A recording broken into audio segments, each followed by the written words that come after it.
hết khen thì tôm yum khô mòn vốn hết có sự sang nhà xót tin ô điều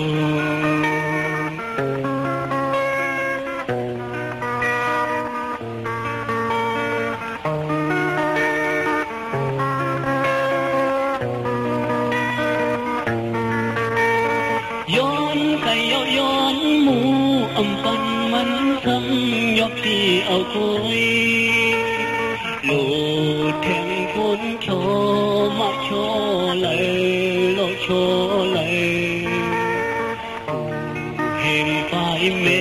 พี่ลุงกลางอ่อนก็ซ้องเยามันกันกัน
ย้อนหมู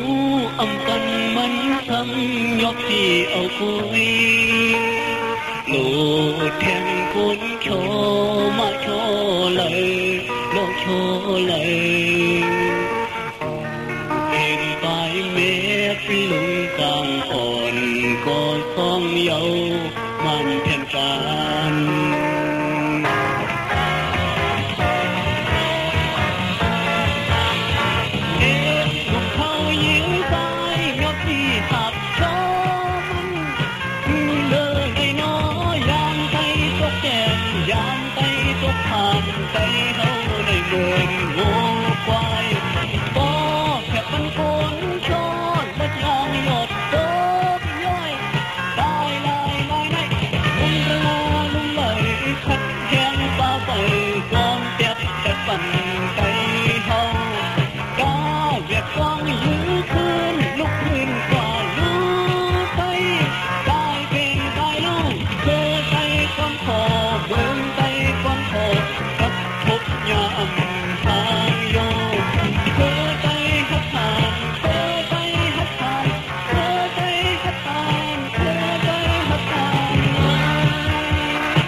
Thank you.